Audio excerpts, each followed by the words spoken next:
오늘 본문을 시작하기에 앞서서 한 가지 이 질문을 함께 마음에 품고 말씀을 같이 나눴으면 좋겠습니다. 나는 누구를 중심에 두고 살아가고 있는가? 나는 누구를 중심에 두고 살아가고 있는가? 지금 이 자리에 있는 우리 모두는 예수를 그리스도로 고백하는 자들인 줄 믿습니다. 그런 우리들에게 이런 질문에 있어서는 어찌 보면 당연하게 예수를 나의 중심으로, 주님을 나의 중심으로 두고 살고 있습니다라는 그런 고백을 당연히 하실 것입니다. 하지만 우리의 본성 깊은 곳에 들어가다 보면 우리 깊은 그 마음 한 곳에서 이제 마주하게 되는 어떤 한 마음이 있거든요.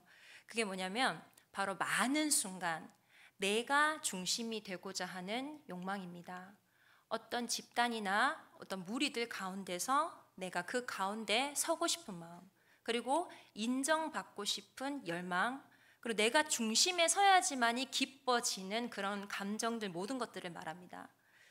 근데 이런 마음은 사실 비단 오늘날 우리만 이런 마음을 가지고 있지는 않는 것 같습니다. 왜냐하면 성경에 그 예수님 당시의 그 제자들조차도 자기가 중심이 되고자 했던 모습들을 우리가 발견할 수 있기 때문입니다.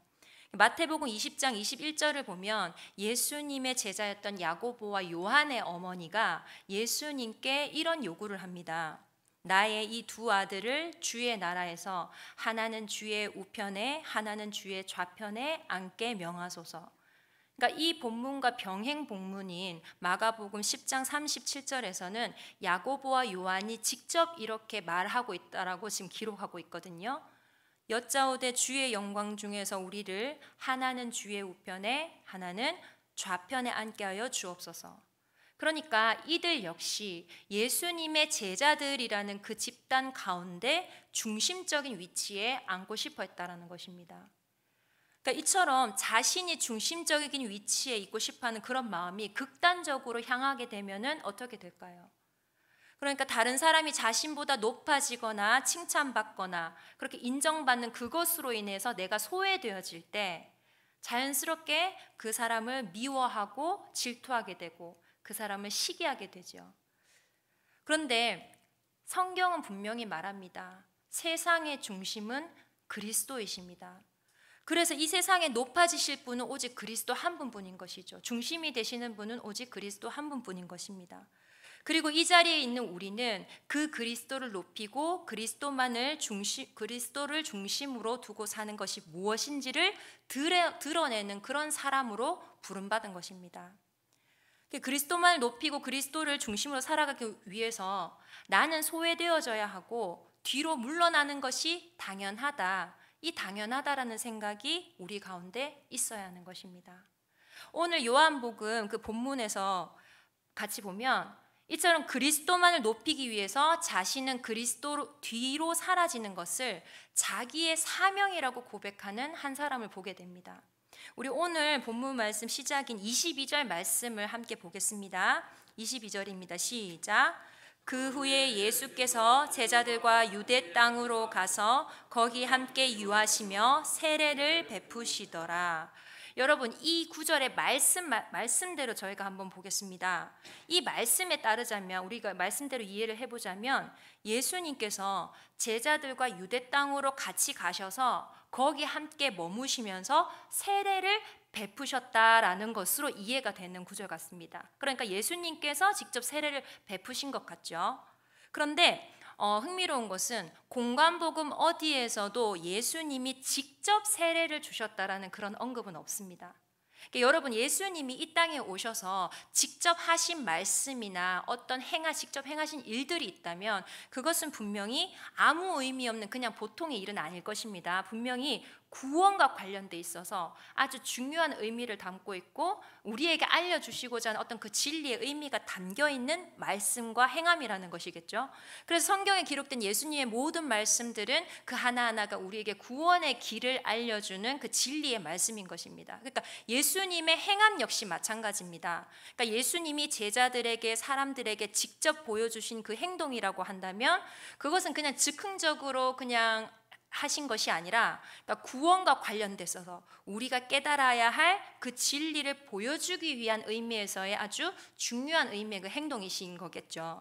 그렇다면 만약 우리가 이 말씀 그대로 이해하면서 만약 예수님이 그 당시 실제로 직접 세례를 주신 것이 성경에 언급되어 있고 이것이 사실이라면 오늘날도 교회에서 세례가 행해지고 있지 않습니까? 그럼 오늘날 교회에서 행해지는 그 세례 의식이라고 하는 것은 구원 문제에 있어서 굉장히 중요한 위치를 차지하고 있는 어떤 그런 의미로 행해지고 있을 것입니다. 구원과 관련돼 있어서요.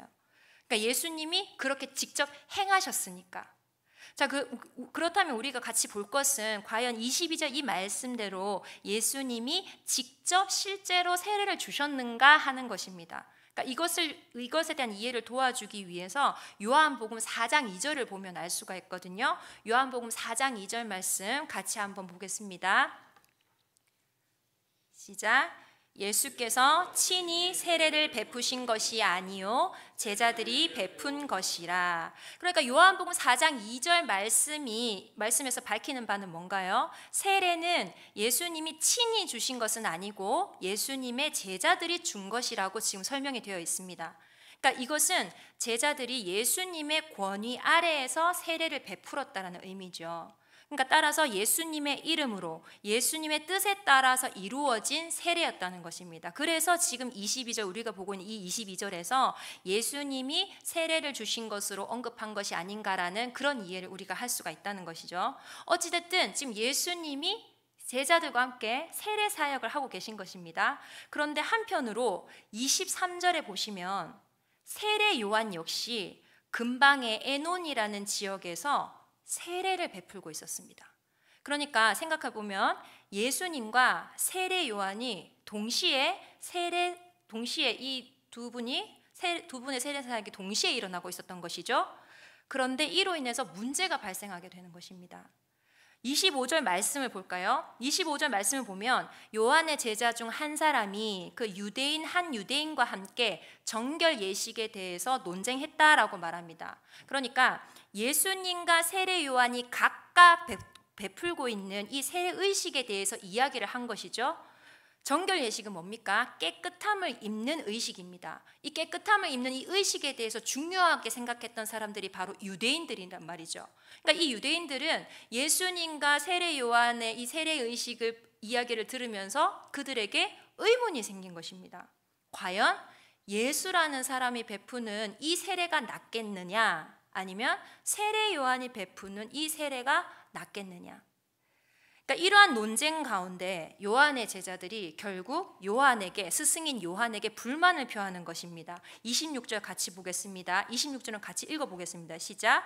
그들이 요한에게 가서 이르되 랍비어 선생님과 함께 요단강 저편에 있던 곧 선생님이 증언하시던 이가 세례를 베풀매 다 그에게로 가더이다.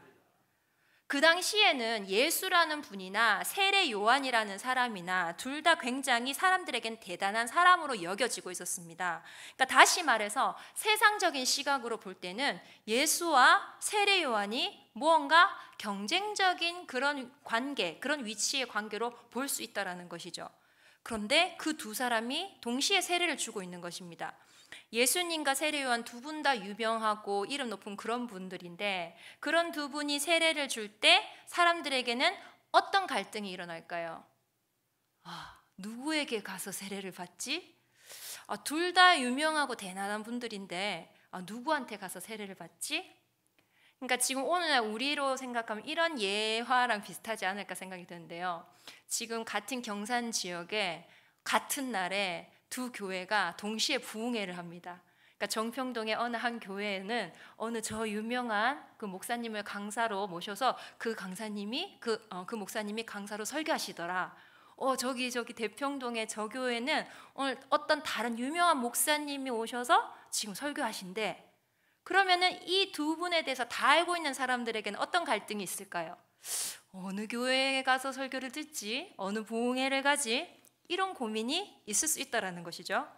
그러니까 좀 더 유명한 사람에게 가고 싶은 그런 마음이 있을 수가 있다는 것입니다. 지금 요한의 제자들은 자신들의 스승인 그 세례 요한이 그러니까 그 중심, 사람들의 중심에서 밀려나는 것을 못마땅하게 여겼던 것입니다.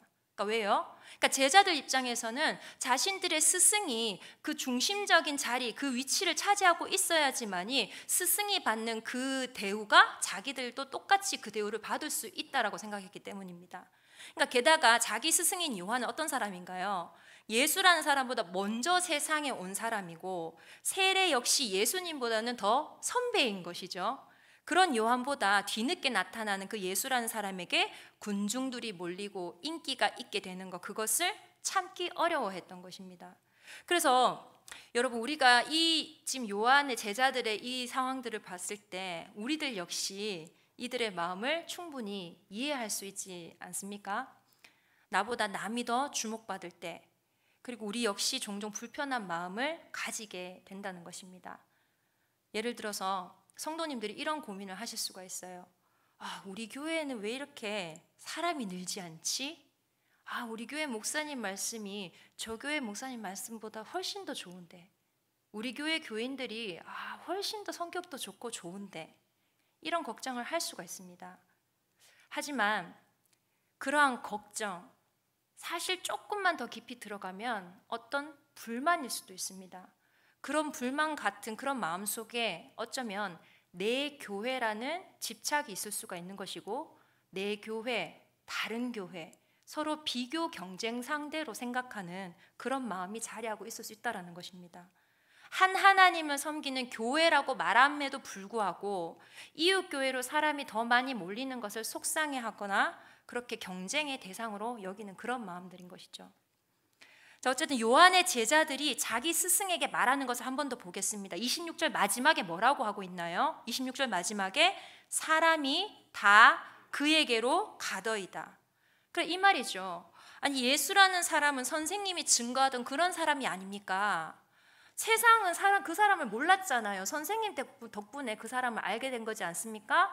그런데 지금 그 사람이 선생님께 온 사람들을 뺏어갑니다. 이런 불만을 이야기하고 있는 요한의 제자들이었던 것입니다.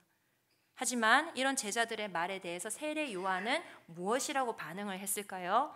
27절부터 30절까지 우리가 천천히 한번 읽어보겠습니다. 27절부터입니다. 시작. 요한이 대답하여 이르되 만일 하늘에서 주신 바 아니면 사람이 아무것도 받을 수 없느니라. 내가 말한 바 나는 그리스도가 아니요 그의 앞에 보내심을 받은 자라고 한 것을 증언한 자는 너희니라. 신부를 취하는 자는 신랑이나 서서 신랑의 음성을 듣는 친구가 크게 기뻐하나니 나는 이러한 기쁨으로 충만하였노라. 그는 흥하여야 하겠고 나는 쇠하여야 하리라 하니라. 여러분, 오늘 요한의 이 말을 자세히 살펴봤으면 좋겠습니다. 그리고 이 요한의 이 말을 통해서 그리스도인으로 산다는 것이 또 어떤 것인가를 우리가 다시 한번 깨닫는 그런 시간 됐으면 좋겠습니다. 요한은 27절에서 먼저 말하고 있습니다. 만일 하늘에서 주신 바가 아니면 사람이 아무것도 받을 수 없다. 그러니까 자신에게 주어진 그 거룩한 권위나 사명들, 그 모든 것은 하나님께서 주신 것이라는 그 겸손한 고백인 것이죠. 뿐만 아니라 사람들이 처음에 사람들이 자신에게로 그 왔던 것 역시도 하나님이 사람을 자신에게 보내신 것인데, 그리고 그것은 내 사람, 요한 자기 사람으로 만들라고 그런 것이 아니라 그들을 장차 하늘로부터 오실 그리스도께로 인도하라는 그 하나님의 뜻에 의해서 되어진 것이라는 것을 지금 요한은 계속 밝히고 있는 것입니다. 그러니까 다시 말해서 제자들이 왜 우리에게 오던 사람들이 다 예수에게로 갑니까? 이렇게 말하자 요한은 이렇게 말한 것이죠. 그들은 본래 내 사람이 아니고 하나님이 주신 하나님의 사람들일 뿐이다. 하나님이 내게로 보내셨다가 다시 하나님의 뜻대로 다른 이에게 가게 하시는데 그게 무슨 잘못된 일이냐, 이런 말을 지금 요한이 하고 있는 것이죠. 세례 요한은 자기를 믿고 자기를 따르는 사람을 모으는 일에는 관심이 없었다는 것입니다. 나를 따른 저 사람은 내 사람이다, 이런 생각이 없었다는 것이죠. 오직 요한은 자기에 있어서 사명이라고 하는 것은 사람들을 예수께로 인도하고 자기는 사라지는 것, 이것이 자신의 사명이라고 말하고 있는 것입니다. 그래서 29절에서 뭐라고 합니까? 29절에서 보시는 대로 요한은 자기를 가리켜 뭐라고 하나요? 단순히 신랑의 친구, 신랑의 음성을 듣는 친구일 뿐이다라고 말하고 있는 것입니다. 다시 말해 요한의 기쁨은 무엇인가요? 신랑 친구로서의 그 기쁨이 충만하다라는 것이죠. 신랑 친구의 역할이 뭔가요? 결혼식에서 신랑의 들러리 역할입니다. 그럼 신랑 친구의 임무는 신랑이 신부를 집에 맞아들이는 것으로 끝이 나는 것이죠. 그렇다면 신랑은 예수님으로, 신부는 하나님이 택한 백성으로 연결해서 생각해 보시면 이해가 되십니까? 결국 요한의 임무는 예수님이 누구이신가를 증거하는 것으로 그냥 끝난다는 것이죠. 그것만으로 신랑 친구로서의 그 기쁨이 충만해진다는 것입니다. 내가 잘되고 내가 높아진 거기에다가 그 마음을 두지를 않는다는 것이죠. 왜요? 그거는 자신의 일이 아니었기 때문입니다. 그러면서 마침내 요한은 이렇게 말합니다. 우리 마지막 30절 말씀 다시 같이 읽겠습니다. 30절입니다. 시작. 그는 흥하여야 하겠고 나는 쇠하여야 하리라 하니라. 여러분, 이 한마디가 요한의 정체성과 요한이 가지고 있는 그 사명을 명확하게 보여줍니다. 요한은 그리스도가 드러나야 하며 자신은 사라져야 한다는 사실을 지금 온몸으로 증거하고 있는 것이죠. 그렇다면 여기서 말하는 그는 흥하여야 한다. 흥하여야 한다라는 것은 무슨 뜻일까요? 흥한다라는 것은 여러분들도 이해하시다시피 뭔가 많아지고 잘되고 더해진다라는 것, 그런 뜻으로 이해가 되시죠? 자, 그렇다면 우선 예수님이 세상에 오신 것부터 우리가 생각해 봤으면 좋겠습니다. 예수님이 이 세상에 왜 오셨나요? 예수님이 분명히 어떤 일을 하기 위해서 오셨죠. 그 예수님이 분명히 이 땅에서 하실 일, 그 예수님의 최종 목표가 무엇이었나요? 십자가에서 죽으시는 일이었습니다. 그러니까 예수님이 십자가에서 죽으시는 일이 바로 예수님이 이 땅에 오셔서 하시는 예수님의 일의 최종 목표였다라는 것입니다. 자, 그렇다면 예수님의 일이 성공했다, 예수님의 일이 성공했다라고 말한다면 그것은 무엇을 의미합니까? 예수님께서 무사히 하나님의 뜻대로 십자가에 죽으셨다라는 것이 바로 예수님의 일이 성공했다라는 뜻입니다. 여러분, 세상 기준으로 볼 때 죽는다라는 것은 성공입니까? 실패입니까? 실패입니다. 누가 죽음을 성공이라고 말하겠습니까? 그런데 예수님께서는 십자가에 죽으시는 일이 예수님의 일이 성공했다라고 말하는 것이고 그것이 잘된 일이라고 하는 것입니다. 그래서 예수님도 죽으시면서 뭐라고 말씀하셨나요? 다 이루었다. 그 말이 무슨 뜻입니까? 하나님의 일의 뜻, 하나님 뜻대로 되어진 그 하나님의 일, 그 예수님의 일이 성공했다라는 뜻이죠. 우리의 상식으로는 도저히 이해할 수 없는 그 십자가의 죽음, 그것이 곧 주님의 성공이라는 말입니다. 그래서 예수님이 십자가에 죽으셨다라는 것이 곧 예수님의 성공, 일의 성공, 주님의 흥하심이라는 것입니다.